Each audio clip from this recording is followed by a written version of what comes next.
piezanos, what's going on today? I have a very special treat for you, and it is my video review of Marvel Ultimate Alliance 3. This review will have a little bit more stuff to it than the written one that I posted on Facebook. That's because I got to try it online for the first time, and it is so much fun. Now, we are going to get into what the game is, the controls, and the story. And then a couple things that I have a little bit of a problem with, but they're not... They don't make the game unplayable, let's put it that way. I still beat the game just fine. Anyway, I have complaints about this. But overall, I love the game.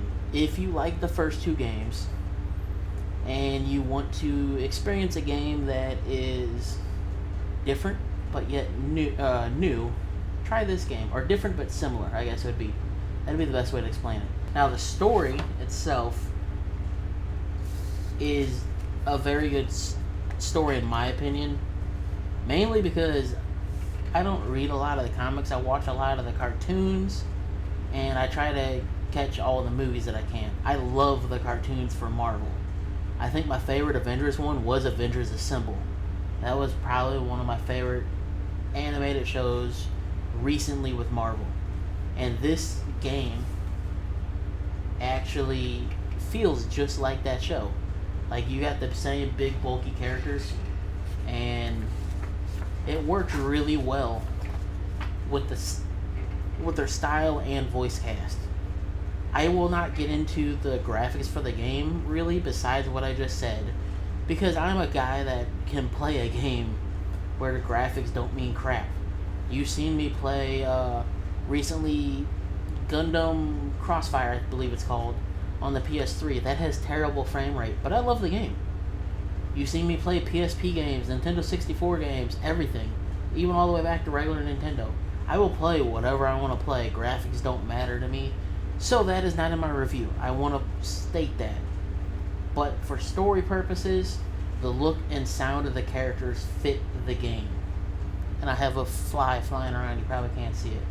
Besides that, it is, I want to say, a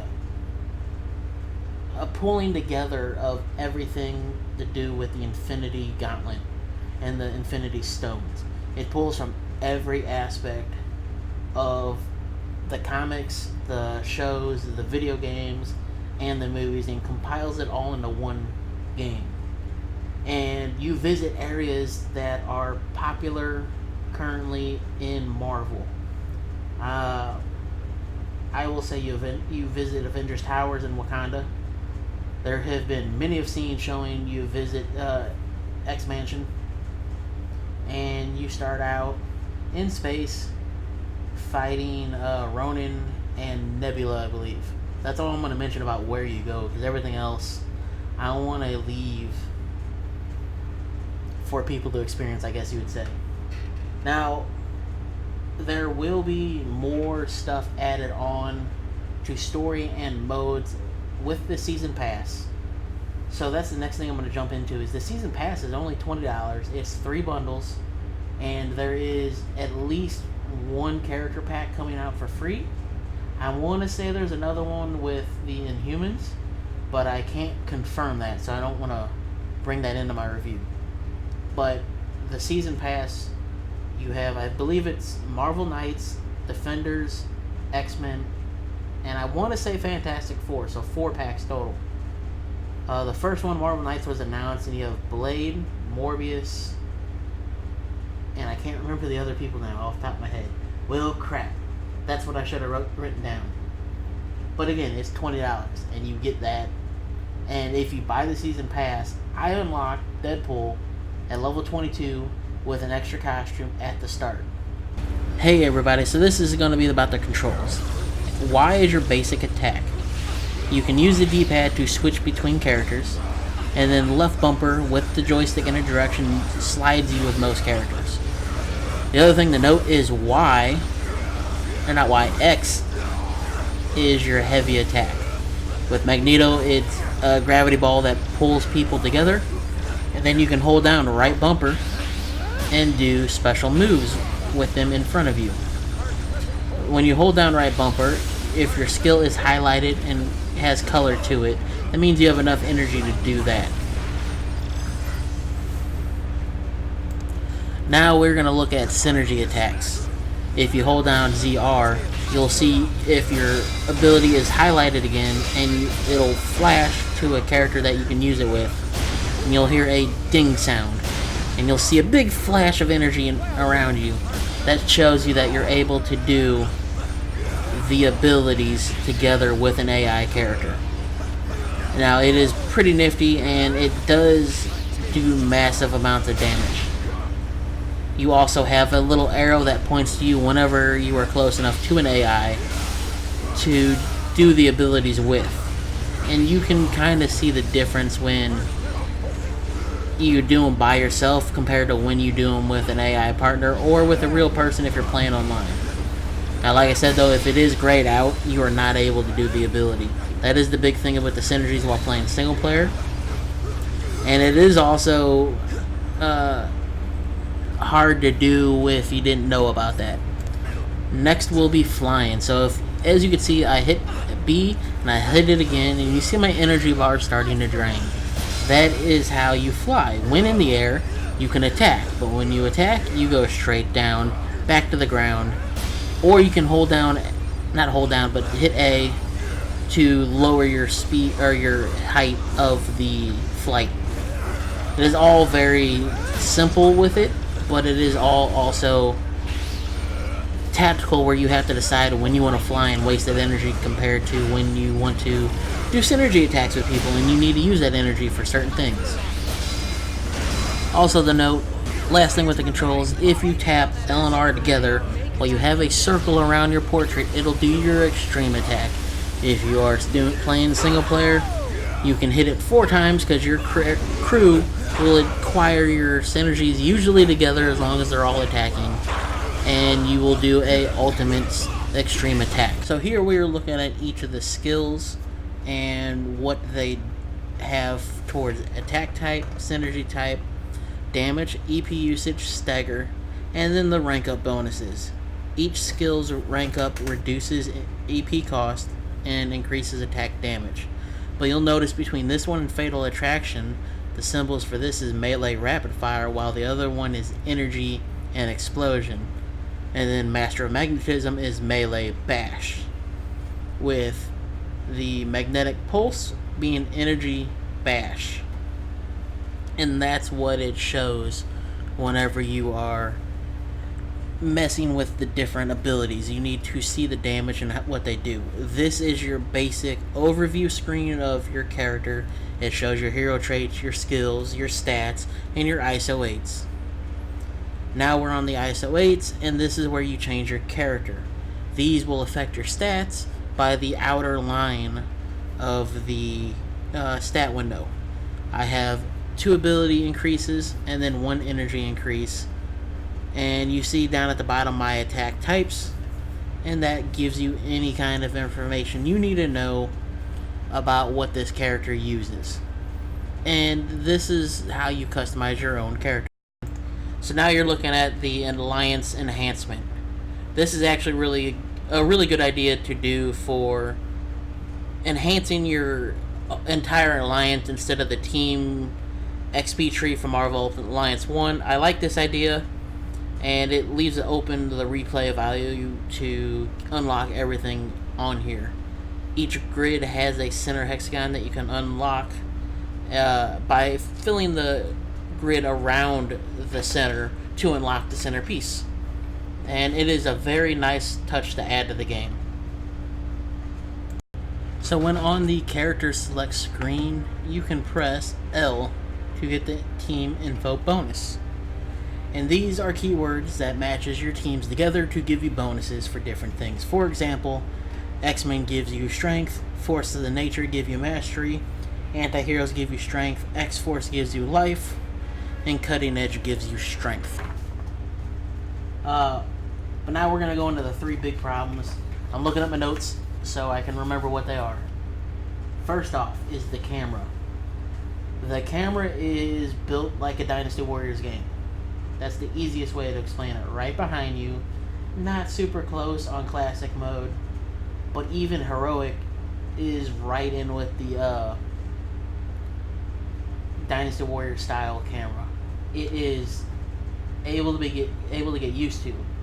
But as soon as you get into those enclosed spaces, the camera starts futzing up. Like, Heroic will rotate with you, and you can lock on to enemies. Just like Dynasty Warriors Gundam 3, you can lock on to the big enemies. Well, this works almost identically. You push on the right stick, it locks on, and the camera rotates with you. Problem is, the camera doesn't keep up with you always. So, I switched over to Classic mode, thinking it's going to be top-down. But it's a little bit further back, a little bit above your shoulder. And only time it goes directly top-down is whenever the game assigns the camera to be like that. So you have to get used to the game being different on that aspect. The next one would be the AI. Oh, the AI. So, my initial stance on the AI is they are horrible. They're horrible. They're the dumbest AI I've had to deal with in any game. They stood and got shot by Ultron every time we had the warnings up where his attacks would come through. They would just stand there and get shot and lose a lot of health. Another boss, I think it was in a trial. I want to say it was in a trial where I had to beat a boss and get so many points and use so many powers together or whatnot. They all got killed. And only character I had left was a melee character, Wolverine, because since the first game, he has been a staple in my team, even since X-Men Legends. Why? His health regen. And if it wasn't for that, there has been many times I would have died and screwed up this game while streaming it. That boss took twice as long to beat because I had roughly 15 seconds to do damage to him. By the boss, I'm going to just say it's like this. You see the top half of the boss, he slams his hand down. Wolverine comes up, attacks the hand. He picks his hand back up. Now you're running around dodging a bunch of crap, slams his hand back down, attack the hand. And that's how the boss played for, I'm going to guess, about 30 minutes. That's all because the AI couldn't dodge crap. And I was trying to switch between them as they got the low health and dodging stuff for them while then Wolverine was getting hit. I'm like, well, crap. Do I let them die or do I control Wolverine? What do I do to make it so I can get past this boss? Because I was trying to keep my ranged characters alive. I just said, screw it. He was low enough. The life was about, yay big compared to, this.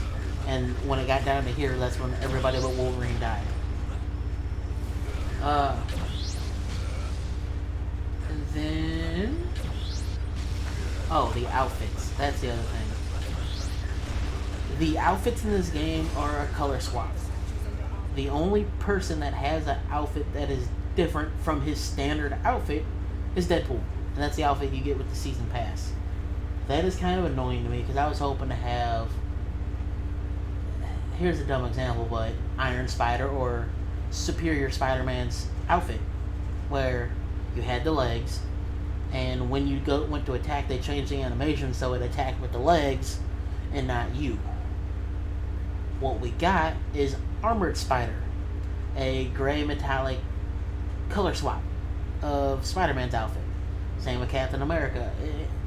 I'm a little bit more cool with Caps because it reminds me of the Winter Soldier movie, and I like that outfit that he had, but I'm still annoyed by it. And that is dark blue-toned, kind of grayed out color suit. And then Wolverine is where I caught it at. I was fine until I got Wolverine, his outfit. And that was the same style that his blue and yellow was for the game, but switched to brown and yellow. And the brown and yellow outfit, I remember being different from the blue and yellow outfit with the stripes on the outfit. I think my biggest complaint is if it didn't have a V right here, at least on the brown and yellow, it would have been different enough that I would have been like, alright, that's cool. But they kept the same lines and everything in the costume, so that annoys me. Last thing I will say, which I'm going to give a blanket warning, spoiler alert from this point forward, with the last two characters. I want to make sure I mention these two characters in the review, mainly because of things I've heard from friends who interact with the community in multiple little Facebook groups, and I think it's good. It should be brought up in the review. So there are points in this game that I've heard a lot of people have had trouble with, and that first one is beating Doctor Strange, and I think that's to the point where you unlock or right around that area is where you unlock the second character to get unlocked, because you have to do a trial in the Infinity missions. They are the Danger Room missions from the first two games and the X-Men Legends games. That's what they are. And it's understandable why they changed it, because, you're going for the Infinity Stone, so it's now Infinity Rifts is what they're called. That is not so challenging boss, in my opinion, because again, I was doing synergy attacks with the AI when they wanted to do them, and that's the biggest problem with playing solo. I would suggest, if you get stuck in a game, go online, open a room on the mission you're on, and wait for somebody to join. Somebody will join, and you just play with them. Same thing goes for the Infinity Trials. If you're having trouble to unlock Loki, which is the second unlockable character, I think there's 4 of them total. So the first one, I will state, is Elektra. I forgot she was one of them until just recently, because there's 4 of the Infinity Rifts to go into. Elektra's first, Magneto's second, and you can probably guess why Magneto is more important than any of these to me, because I should be wearing my hoodie, but it's too hot in this room, and I'm not putting it on. But I almost started streaming this game in my Magneto hoodie if it wasn't so hot last week. Next, you have Loki. His playstyle is amazing. It's a lot of summoning clones and attacking in front of you. His best ability I've seen so far is you use a freeze beam, I guess it would be, from your scepter. You point your scepter out, 2 more versions, you jump onto the side and you do a straight beam attack. And it has a chance of freezing people. That is probably his most damaging ability, and he is more damaging, at least from what I've seen, than Magneto. Magneto is a character that is more technical. You have to know when to use your abilities and where to sit in the maps, because your abilities take longer. Loki's are quick fire. The final and the hardest thing to do in the game is unlocking the 4th final character, and that is Thanos. He is easy to beat in the story mode, and in one of the missions leading up to him, you have to fight him again on a one-on-one fight with Peter Quill. And that's how you get Quill's extra outfit. Those fights are easy. No, not easy, but challenging enough where you can easily get past it yourself. The final mission to unlock Thanos, though, his own trial, is one of the hardest missions in the game, and shows the blaring flaw in the AI if you're doing a single player. The only way I can see you beating it single player is if your characters are over leveled. That is the biggest thing. Besides that, they're going to get killed by all the AoE, because you have to fight all 5 of the Black Order and then Thanos. So you have to try to kill... You start with 2 bosses, I believe. And then you start with 3 bosses, you kill one more comes in, and you'll have 3 people on screen at all times. So if you don't take out 3 people at once with synergy attacks, you have so much going on screen, it's hard to dodge everything and beat it. And once you get that team online together that can use synergy attacks together, know the right way to dodge, you can have somebody be a support character, which is Scarlet Witch, and drop little healing circles around, and you can sit in there and dodge, like slide through them and get a couple hundred health back, and then as you circle back around, dodge through it again and get a couple more 100 health back. Then you have your attacking melee characters, and we had a range character as well, and like it worked perfectly. I can't explain it, but it worked perfectly. Where I was playing with Wolverine. We had an Iron Fist in there as well, and then the Scarlet Witch. Me and Iron Fist took out the first 3 bosses in a matter of seconds. It was just great. So, long story short, because I'm getting close to 30 minutes again, when you do the trials, go online and play with actual people, because it'll make the game a lot easier to do. There are 3 difficulty modes, and I suggest, if you're not used to the gameplay, play on, I think it's easy, and then go to mighty, and then you'll unlock superior. Overall, again, I want to state, if you like the series that this is based on, get the game. Know it'll be a little bit different, but the story is like a mash of everything with the Infinity Stones. With that being said, don't forget to like, comment, share. Thank you guys. Have a wonderful day.